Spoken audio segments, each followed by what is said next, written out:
Hello and welcome to the NFL DFS Slate Breakdown for the main slate Week 2.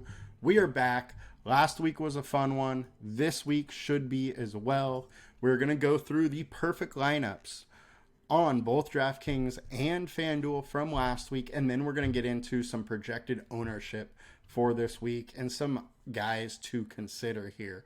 Not going to go through every player, but we're going to give a rundown of at least the high-owned guys and then maybe some pivots to pick from. All right. Now, before we get into it, make sure to like, comment, and subscribe to all our videos. Helps us a ton to just get our name out there and keep giving you guys all the content we can for free. Now, let's get into the fun. I'll put myself over there. We'll get the perfect lineup. Week 1, we got Tua and Tyreek with a bringback of Austin Eckler. We then had Aaron Jones, Brandon Ayuk, and Jacoby Myers, Hunter Henry, Puka Nacua, and the Cardinals D. So Nacua went absolutely nuts, was super low owned. Wasn't even in the winning Millie lineups, which, had 900,000 entries. Shows you how low owned he was.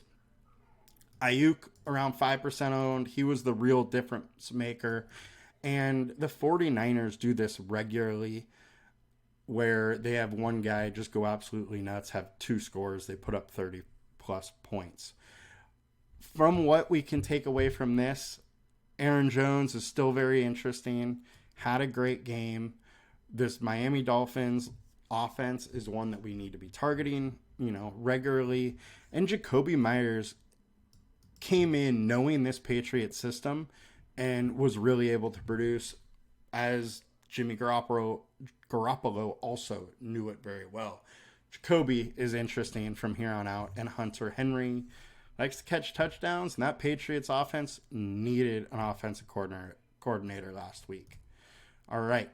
And then on to FanDuel. It's going to be a very similar lineup. However, we got Algier is a guy we should talk about. This Falcons team runs the ball a ton.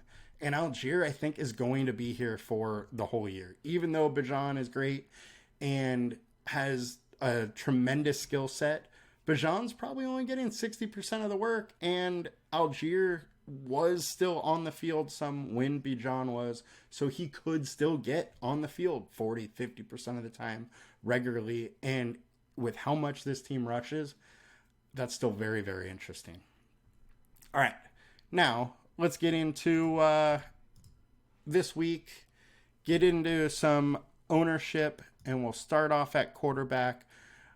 Before we do, though, let's do a little slate overview. So there's another one where we only have one game over a 50 total. It is the Chiefs versus the Jags. That game obviously is going to be of interest. Now, you can play it still with it being chalky. There are pieces that are going under-owned. So do not just throw it out just because it's chalky. We can get different while using that game. Seattle versus Detroit is extremely interesting. Vegas versus Buffalo, Chargers versus Tennessee, and is going to go completely unowned. And then Baltimore versus Cincinnati and 49ers Rams are all spots of interest where we should be looking to target some guys. 49ers have a huge point total, even though it's only a 46 points. So they are absolutely interesting. No surprise, Josh Allen, highest owned guy versus the Raiders, makes a lot of sense here. This game is fast.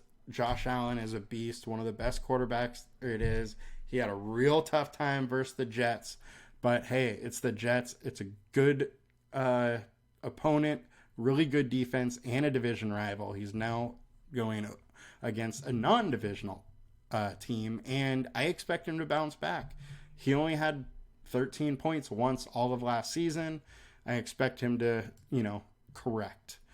Patrick Mahomes is absolutely interesting. Gets Travis Kelce back.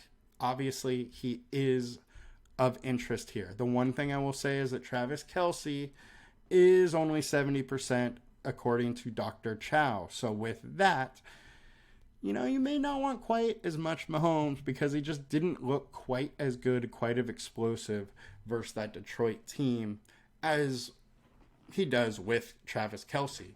Just because Travis Kelce takes so much attention, he is then able to spread the ball around.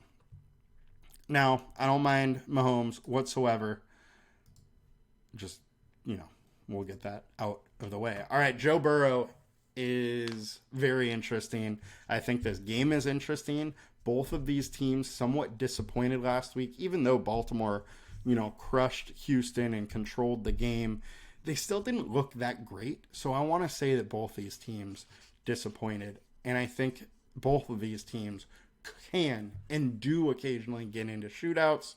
And if that happens, watch out, because the back end of the Baltimore secondary is a little beat up. And we know Lamar Jackson, if he gets going, can really, really get going. So they are interesting. Trevor Lawrence is one of my favorite low-owned quarterbacks versus the Chiefs. He's in a great spot. Chris Jones is going to be back. Maybe that makes it a little harder for ETN to get it going. But I think Lawrence has a lot of options and is very interesting. And if he gets there, he likely needs to bring 2 pass catchers with him. He does occasionally rush for a touchdown, but it is not a regular thing for him. So he probably needs to bring 2 guys with him. So if you're using him, go ahead and stack with him. Daniel Jones is a little interesting, but I want to get to Jared Goff and Geno Smith. This Detroit game is very interesting to me. Both of these quarterbacks do much better in domes. Both are right around 30%, 32% better in domes. This game is in a dome. It is in Detroit. It lines up to be very interesting, and both teams can play at a little bit of a faster pace. Geno has a lot of weapons this year. He's cheap, and we saw some real big blow-up games last year. Against Detroit, for instance, 320 yards, 3 touchdowns. Geno is interesting in this spot, and with all these weapons, I like him. Jared Goff is in the same situation. A lot of weapons. The back end of Seattle's offense is defense is banged up. Adams is going to miss this game, the safety for the Seahawks. And the Seahawks are allowing 82% more fantasy points to the quarterback when they are away, and 36 more in dome. So I think it sets up very well for both of these quarterbacks. Lamar Jackson, we covered a little bit with Burrow. He's extremely interesting. This game could shoot out, and that is my interest, because if it shoots out, you want these quarterbacks. Both of these quarterbacks can put up that winning week. And when you have 2 quarterbacks like that, sometimes there are fireworks. Sometimes it disappoints. And this is 2 teams that just kind of disappointed. So I wouldn't go all in, but I think it's interesting here. So those are kind of my pivots off quarterback and those high-end guys. Now let's go into the running back spot. Look, CMC is a weekly start, 25% owned. One of the guys that's not popping up yet, the news just recently broke, but Austin Eckler is doubtful. I expect Josh Kelly to be one of the higher-owned guys this week. He will probably be in this top 4, and he is absolutely in consideration. It's in a game we like. However, Tennessee run D is very good, so we might have to do it through the pass a little bit. With that being said, I forgot to cover Justin Herbert. I do like Justin Herbert. Likely no Austin Eckler. A good run defense, a porous pass D, and I think the Chargers want to throw the ball down the field. So with that being said, Herbert is very interesting. All right, so back to the actual running backs. Look, we're not going to go into McCaffrey. He's a weekly start. The one thing I do have to say is with the 49ers, it's going to be harder for him to get a 40-point game than it was with the Panthers. He was the guy in the Panthers, the only guy. There's 3 other guys now in San Francisco. While he may not have that 40-point game as often, his 25-point game is going to be regular. But I don't know if that wins you a tournament that often. So that's the one thing I have to say about McCaffrey. The only reason I'd be saying to fade him is just the lack of real high upside. Can he do it? Yes, absolutely. But I don't think it's going to be the regular thing. Barkley, very interesting versus Cardinals run D that's not that great. They're allowing a rush touchdown per week over the last 9 weeks, and Barkley can absolutely break the slate. Further removed from his last injury, should be a full go, and this Giants team needs to right the wrong of last week. James Cook is somebody that we need to consider weekly. He played like almost 70% of the snaps, and he's both a rusher and a pass catcher. So he is someone that is very interesting in a game that we like. Rachaad White, I don't really want anything to do with at this ownership. Travis Etienne, I do think is interesting. He played a ton. He is a little bit lower owned than some other pieces in this game. So it is interesting to attack this game through him, although I would like him to be a little less owned. But I do like him. Tony Pollard, I don't want to attack that Jets D. That is my issue there.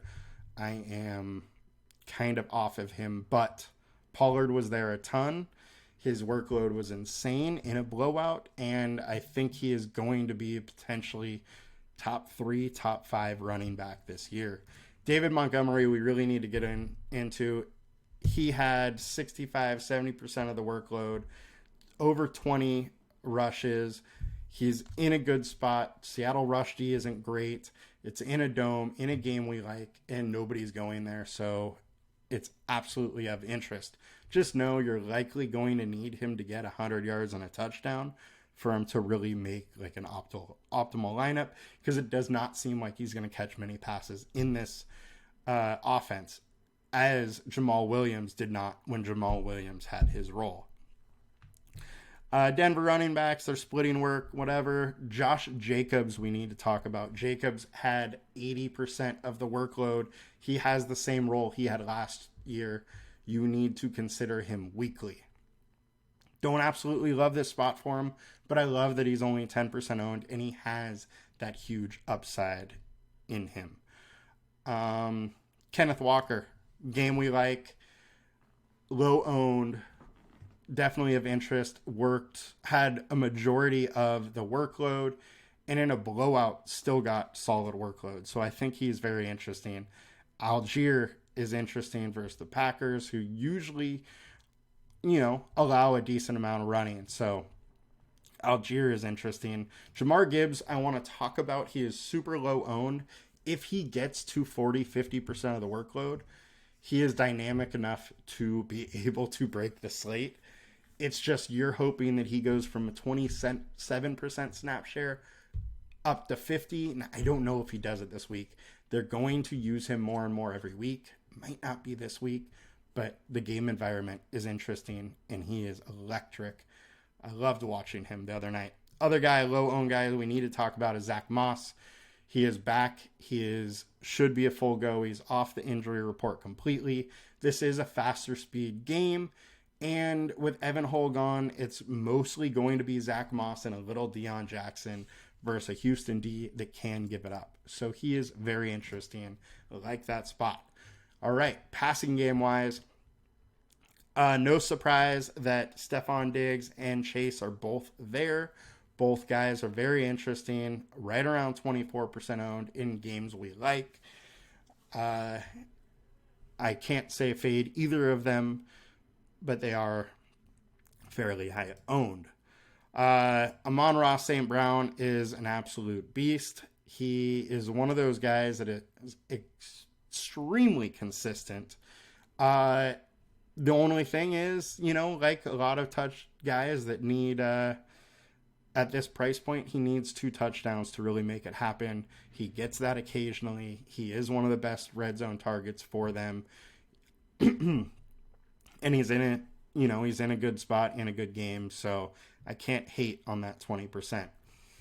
Deebo Samuel, he is too cheap, but he is fairly high owned for the variance that he is going to bring versus the Rams. So I don't love that spot for him.